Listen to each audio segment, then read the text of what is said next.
Hi guys, John Rennie here from Media Services, and welcome to this quick induction on how to use the Canon C100 camera. The Canon C100 was Canon's first camera that mixed DSLR controls with a cinema-based camera, which makes the C100 a very good camera if you're used to filming with smaller DSLR cameras. First of all, to insert the battery, look to the back of the camera.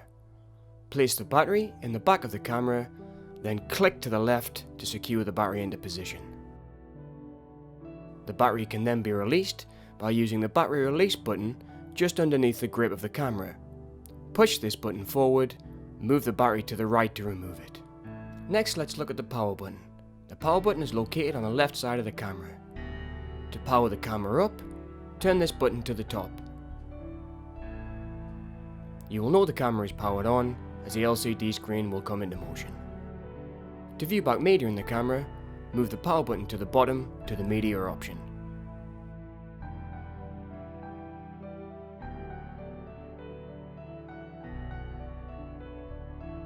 When the camera is set to media playback mode, you can navigate the media playback menu using the arrow buttons on the back of the camera.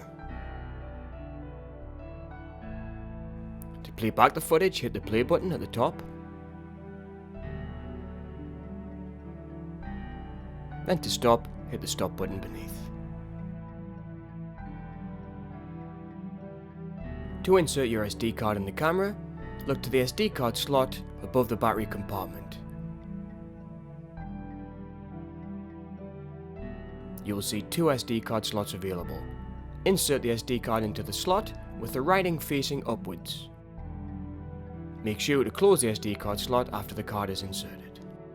Then switch the camera on using the power button on the left hand side of the camera. Always format your SD card before shooting. To initialize media, press the menu button on the back of the camera. Navigate the menu using the joystick on the right grip. Move down the menu to other functions. Select initialize media by clicking in the joystick on the grip. Once initialized media is selected, click OK.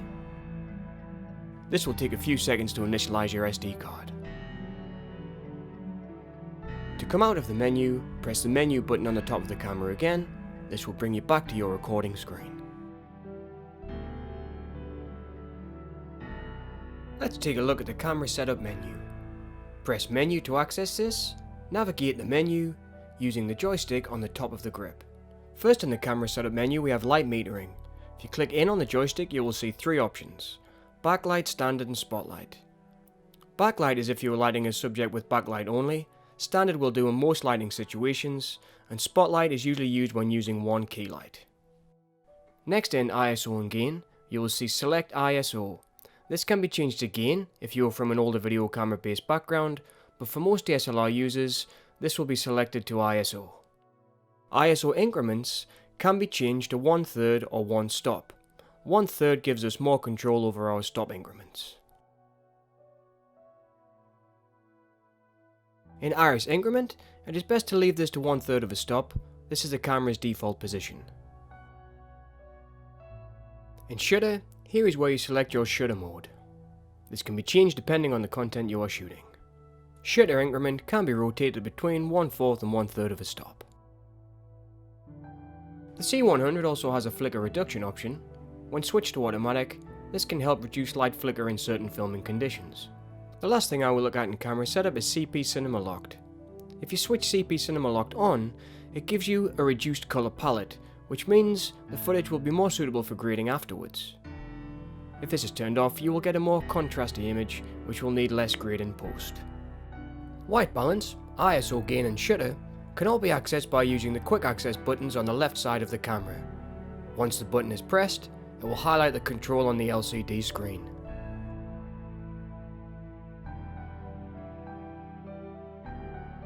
White balance, ISO gain and shutter can also be accessed by simply clicking in your joystick on the top of your grip. Using the joystick, you can then alternate between the three on the LCD screen.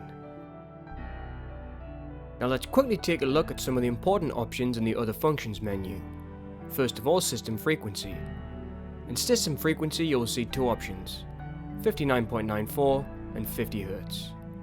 59.94 is only used when shooting in the NTSC format. Here in the UK when shooting PAL, we want that switch to 50Hz. In bitrate, you'll see the top option 24 megabits per second LPCM. This is the megabits per second that is usually used in all shooting. This is uncompressed and will give you the best quality available while recording to your SD card. Lower bitrate will only be used if you wanted a very long recording time on your SD card. But now with SD cards being readily available, we tend to shoot for the best quality. The next most important thing is our frame rates. You'll see we have two options, 25 frames per second and 50i. When shooting in PAL, 25 frames per second will give us our true progressive image. This should be the default setting of the camera. The 50i or interlaced option will be used for television broadcast. This must only be used when you want to produce interlaced video. Next, how to quickly change your lens.